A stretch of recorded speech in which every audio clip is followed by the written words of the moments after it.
Bab 315. Peluang untuk serangan balik.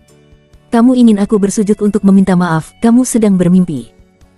Kenzi berkata dengan dingin, dan kemudian dia melambaikan tangannya terus-menerus, mengubah jarum perak di tangannya menjadi meteor yang memenuhi langit dan menembak Yumiko. Menggunakan senjata tersembunyi. Sudah terlambat untuk berbicara, dan ketika Yumiko berbicara, tubuhnya sudah mundur dengan cepat, dan pisau di tangannya menari seperti angin, hanya untuk mendengar beberapa suara renyah. Jarum perak yang ditembakkan dari seluruh langit semuanya ditebas oleh pedang Yumiko hanya dalam waktu singkat. Sosok Yumiko terbang ke atas dan ke bawah, dan akhirnya sosoknya berbalik, dan dia memanfaatkan tren untuk memiringkan pedang ke bawah, lalu dia berdiri diam, dengan wajah bangga, pakaian putih seperti salju. Keterampilan senjata tersembunyi Tuan benar-benar buruk. Jika kamu ingin melukai Yumiko, itu adalah mimpi bodoh. Sebelum dia selesai berbicara, mata Yumiko sedikit berkedip, dan dia tiba-tiba menemukan bahwa Kenzi, yang berada di depannya, berlari lebih cepat dari kelinci saat ini. Itu masih cepat, setelah beberapa lompatan vertikal, sosok itu menghilang ke dalam hutan.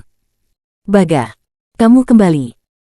Yumiko akhirnya mendapati dirinya tertipu dan menggertakkan giginya karena marah. Penggunaan senjata tersembunyi Kenzi hanyalah tipuan, tujuannya adalah untuk memaksa Yumiko mundur, dan kemudian mengambil kesempatan ini untuk melarikan diri dengan cepat. Disepakati untuk bertarung sampai mati, tetapi Kenzi melarikan diri ketika dia tidak bisa bertarung. Yumiko belum pernah melihat orang memalukan selama duel. Penjahat tercela. Berhenti untukku. Bahkan jika kamu lari ke ujung bumi, Yumiko pasti akan menangkapmu. Kenzi menganggap omelannya sebagai orang tuli. Lebih cepat, lari lurus ke arah danau.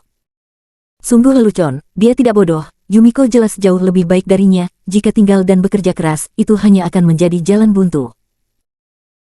Yang harus dia lakukan sekarang adalah dengan cepat berlari ke formasi tablet batu di tepi danau, memasukkan Yumiko ke dalam formasi anti-sihir, menggunakan formasi yang kuat untuk meningkatkan kekuatannya, dan kemudian mengalahkan gadis iblis penentang surga seperti Yumiko. Sangat disayangkan bahwa meskipun dia berlari sangat cepat, Yumiko mengejarnya lebih cepat darinya. Kaki Kenzi berangin, dan dia berlari melintasi hutan. Meskipun dia telah mengerahkan teknik meringankan tubuh secara ekstrim, Yumiko masih semakin memperpendek jarak darinya. Melihat danau cermin tepat di depannya, Kenzi menggertakkan giginya dan melakukan sprint terakhir, tetapi pada saat ini, Yumiko, yang mengejar di belakang, tiba-tiba melambaikan satu tangan, dan melihat cahaya putih tiba-tiba menyala, samurai pedang, seperti kilat, ditembak di bahu belakang Kenzi. Sadar akan angin yang bertiup di belakang kepalanya, Kenzi secara naluriah menghindar, tetapi pedang samurai datang terlalu cepat, dan masih mengiris lengannya dan mengeluarkan bunga darah. Kenzi tersandung, mengerang kesakitan, dan sosoknya yang berlari bengkok, dan dia hampir jatuh ke tanah. Tepat pada saat langkahnya terhalang, Yumiko melompat dan menginjak batang pohon, seperti burung besar yang meluncur di langit malam, melewati kepala Kenzi dan mendarat di depannya. Pada saat ini, Kenzi dekat dengan formasi tablet batu di tepi danau, tetapi Yumiko begitu cepat sehingga dia bisa lewat, menghalangi jalannya hidup-hidup. Kenzi hanya bisa berhenti, menatapnya dengan serius, dengan cepat memikirkan tindakan balasan. Yang Mulia benar-benar mengecewakan. Yumiko awalnya menganggap Yang Mulia sebagai petarung yang jujur, dan memiliki rasa hormat. Tapi sekarang sepertinya Yang Mulia pemalu dan melarikan diri tanpa melawan. Tikus tercela, kata Yumiko, mengambil pedang yang dipaku ke pohon dengan satu tangan, sedingin es, dan perlahan-lahan menekan ke arah Kenzi. Sudah ada jijik, penghinaan, dan kebencian di matanya. Kenzi tidak ingin terlibat dengannya, jadi dia membangkitkan kemarahannya yang sebenarnya dan dengan paksa menerekamnya, dia harus menerobos Yumiko. Namun dibandingkan dengan Yumiko, skill Kenzi sangat jauh tertinggal, belum lagi Kenzi telah terluka di beberapa tempat, kekuatannya sendiri sangat rusak, Yumiko dapat dengan mudah menjatuhkan Kenzi hanya dengan satu tangan. Ada suara berat dan teredam, dan Yumiko menendangnya dengan tiba-tiba, menjatuhkannya tanpa perlawanan. Di bawah rasa sakit yang parah, kepala dan mata Kenzi menjadi hitam, dan dia hampir pingsan. Yumiko tidak ingin melepaskannya, dia melangkah maju dan menginjak wajah Kenzi, matanya penuh penghinaan. Tuan Kenzi, Yumiko sangat tertarik untuk menghina Anda sekarang. Jika Anda tidak ingin menderita, berlututlah dan minta maaf kepada Yumiko. Mengikuti ancaman dinginnya, kaki yang menginjak wajah Kenzi, tetap menghancurkan perlahan dan memalukan. Kenzi hanya menyerah dan tertawa serak, Yang Mulia Yumiko, Anda sangat bodoh. Anda menginjak saya di bawah rok Anda dan saya melihat semuanya. Hahaha. Yumiko mendengarkan ini wajahnya memerah, dan karena malu, dia buru-buru menarik kakinya, lalu berjabat tangan dengan pisau tengah dan mengatupkan giginya dan menusuknya. Ah! Kenzi menjerit kesakitan. Sebuah pisau ditusuk, pisau samurai menembus tulang belikat, Kenzi dalam rasa sakit yang menghancurkan hati, dan terus berteriak dan berjuang, tetapi dia dijepit ke tanah dengan ujung pisau, dan dia tidak bisa melarikan diri tidak peduli apa. Hanya butuh beberapa saat bagi Kenzi untuk tidak berjuang lagi, berbaring di tanah, menghirup genangan darah. Yumiko tersenyum kejam, dan menempatkan nadanya dengan nada yang sangat lembut, Tuan Kenzi, bagaimana perasaanmu sekarang? Berani bertanya pada Tuan, apakah Anda berani berbicara dan menggoda Yumiko lagi? Meskipun Kenzi gemetar kesakitan, dia masih menolak untuk menyerah. Kagawa. Yumiko. Untuk memperbaiki kesalahan. Kenzi lemah, dan tertawa serak lagi, aku sama sekali tidak tertarik menggodamu. Karena kamu adalah biarawati yang sudah mati, sebuah lapangan terbang, dan kamu adalah wanita jalang paling jelek di dunia. Sebaiknya kamu bunuh aku dengan cepat, kalau tidak, aku pasti akan mencekikmu sampai mati. Wajah Yumiko berubah, diam-diam merasa kesal. Dia tidak mengerti karakter orang seperti Kenzi. Baru saja, dia melarikan diri dengan takut-takut dan bertindak seperti tikus pemalu, sekarang dia jelas sekarat, tetapi dia masih berani dan tidak pernah menunjukkan penyerahan apapun. Pria Wakanda yang rendah hati ini, apakah dia pikir saya benar-benar tidak akan membunuhnya? Yumiko secara bertahap menyipitkan matanya dan mengancam dengan dingin, Kenzi, apakah kamu benar-benar tidak takut mati? Selama kamu berlutut dan meminta maaf, setidaknya kamu akan memiliki kesempatan untuk hidup. Jika kamu berani, Yumiko pasti akan menyiksamu seperti membunuh seekor anjing liar. Apa yang kamu tunggu? Cepatlah. Wajah berlumuran darah Kenzi dipenuhi dengan kebencian, aku hanya menyesali satu hal sekarang, aku seharusnya tidak melepaskanmu sejak awal. Dasar jalang, kau harusnya dicekik sampai mati saat itu. Mencari kematian. Yumiko tidak bisa menahan amarahnya lagi, dia mengeluarkan pedang samurainya, mengangkat pedang panjangnya, dan ingin memenggal lengannya. Namun, pada saat ini, Kenzi bertarung seperti binatang buas yang terperangkap, berjuang untuk menerkam Yumiko dan melakukan pertarungan terakhir. Yumiko tidak menyangka dia akan melawan begitu keras meskipun terluka parah. Dia ingin memotong lengannya, tetapi pada saat ini, dia bergegas ke depan, menariknya maju mundur. Plak. Selama putaran, Yumiko menemukan peluang, memutar tubuhnya dengan tajam, dan menggunakan teknik lempar judo untuk melempar Kenzi dari kejauhan. Namun, secara tidak sengaja, teknik lempar Yumiko, yang mengubah bentuk tubuhnya, melemparkan Kenzi ke dalam formasi tablet batu. Kenzi berbaring di tanah, menyeringai kesakitan ketika dia melihat tablet batu yang setengah terkubur di sampingnya, ledakan kegembiraan tiba-tiba muncul di hatinya. Dia sangat jelas, kesempatan telah datang.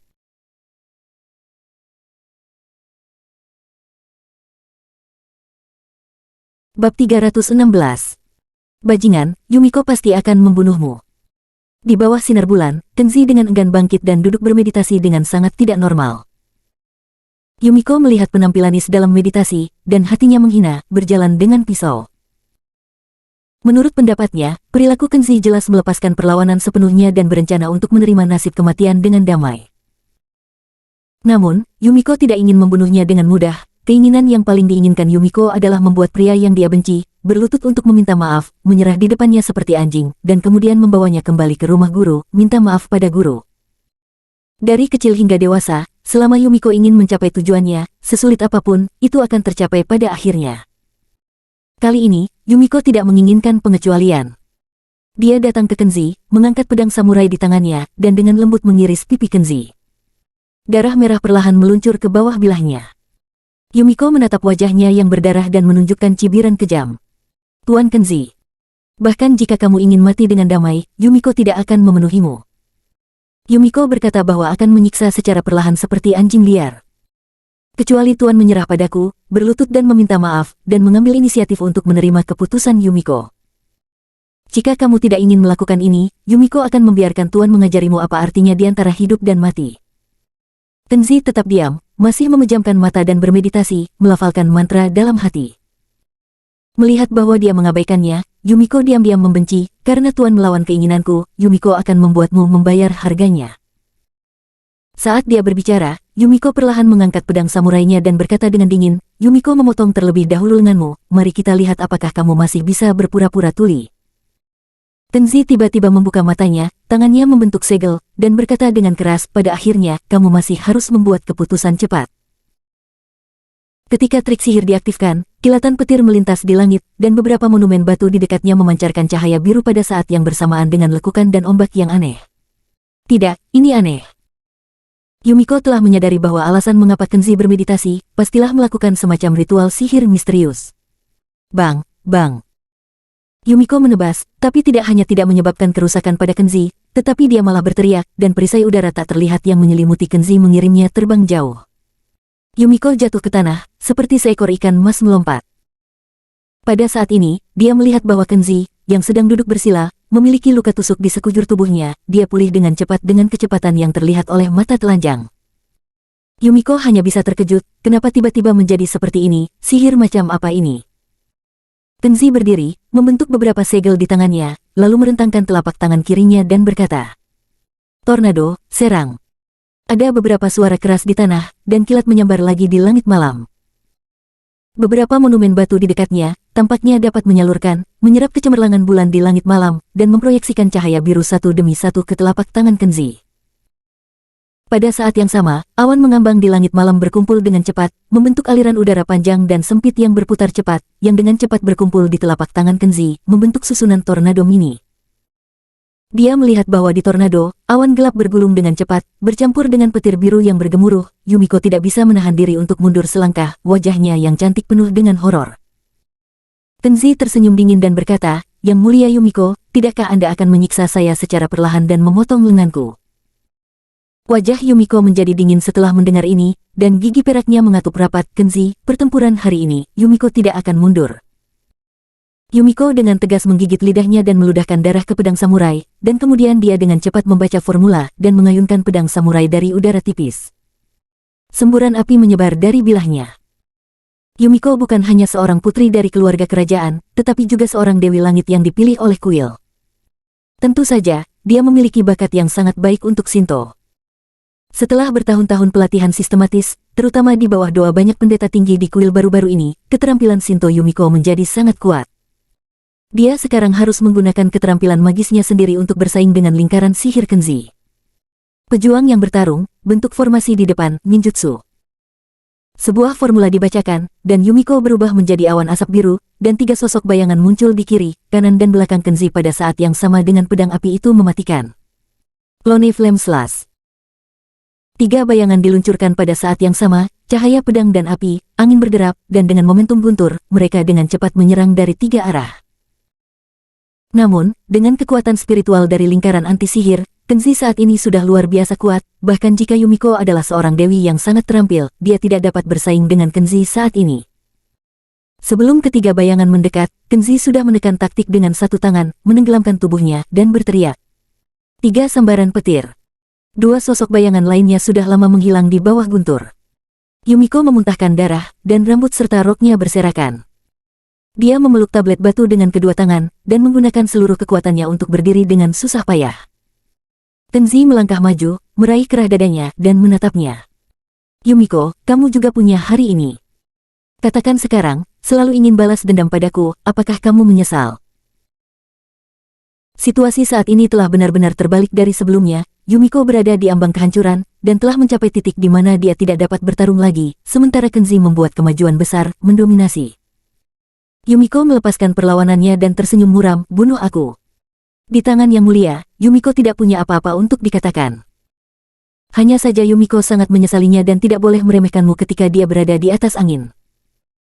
Pada saat itu, Yumiko seharusnya memotong lenganmu tepat waktu, sehingga kamu tidak akan memiliki kesempatan untuk menggunakan backhand yang aneh seperti itu. Kenzi berkata dengan acuh tak acuh, "Yang mulia salah. Jika ada yang menyesal, itu harus saya. Saya sangat menyesalinya. Saat itu, saya tidak ingin memperluas kebencian saya, jadi saya memilih untuk membiarkan yang mulia pergi, meninggalkan jalan bagi yang mulia untuk hidup. Terasa bodoh untuk memikirkannya sekarang." Kisah petani dan ular, kebenaran yang begitu sederhana, sebenarnya dilupakan oleh saya. Yumiko berkata, "Ya, terakhir kali pertempuran yang menentukan, Anda seharusnya membunuh Yumiko, Anda tidak boleh membiarkan harimau kembali ke gunung. Sekaranglah waktunya untuk membuat keputusan, ayo, bunuh aku. Jangan khawatir." Kenzi perlahan mengangkat telapak tangannya, aku tidak akan membuat kesalahan yang sama 2 kali. Yumiko menutup bulu matanya dan tidak berkata apa-apa lagi, seolah menunggu telapak tangan yang perlahan diangkat Kenzi, dan menamparkan kepalanya dengan keras. Namun, pada saat ini, hal yang aneh terjadi. Tablet batu yang setengah terkubur di samping mereka tiba-tiba memancarkan fluktuasi kekuatan spiritual yang aneh, seperti aliran udara yang bergejolak, memancarkan semacam energi. Pada saat ini, Kenzi tiba-tiba mengerutkan kening, dan seorang pria dan seorang wanita telanjang dan muncul dalam pikirannya. Posturnya sangat aneh, seperti semacam latihan sihir, dan sepertinya dia melakukan hal semacam hubungan intim. Kewarasan Kenzi mulai muncul kesurupan secara tidak sengaja. Dia bergoyang, mencengkeram dahinya, dan menurut ilusi di benaknya, dia membaca dengan cara yang misterius. Kekuatan sinar bulan bersinar di tablet batu, di lingkaran sihir. Jika Anda ingin berlatih kultivasi ganda, Anda harus mencampur darahnya dengan cahaya bulan di loh batu. Dan pada saat ini, tablet batu yang setengah terkubur di sampingnya berlumuran darah. Saat itu Kenzi tahu, Yumiko terluka parah dan jatuh ke tanah, dan darahnya terciprat ke atas lempengan batu. Dipengaruhi oleh kekuatan spiritual dari tablet batu, Yumiko juga mulai menunjukkan tanda-tanda kesurupan. Dia secara naluriah ingin mendorong Kenzi menjauh untuk melarikan diri, tetapi sebelum dia melangkah menjauh, dia jatuh ke tanah dengan bunyi gedebuk. Ketika dia ingin bangun lagi, pupil Kenzi sudah memerah, dan dia mendekatinya selangkah demi selangkah seolah-olah dia dalam keadaan gila. Kamu, apa yang ingin kamu lakukan? Kamu, jangan datang ke sini. Yumiko secara naluriah memikirkan apa yang akan dia hadapi selanjutnya. Dalam ketakutan, dia buru-buru menarik tubuhnya, tetapi pada saat ini, Kenzi meraung dengan suara, dia menerkam dengan keras. Yumiko panik dan memukul dan berjuang tapi pikirannya juga telah terpengaruhi sedikit. Jangan, berhenti, biarkan aku pergi. Bajingan, kamu tidak bisa melakukan ini padaku. Kenzi, jika kamu berani melakukan sesuatu yang jahat padaku, aku akan membunuhmu. Bajingan, Yumiko pasti akan membunuhmu.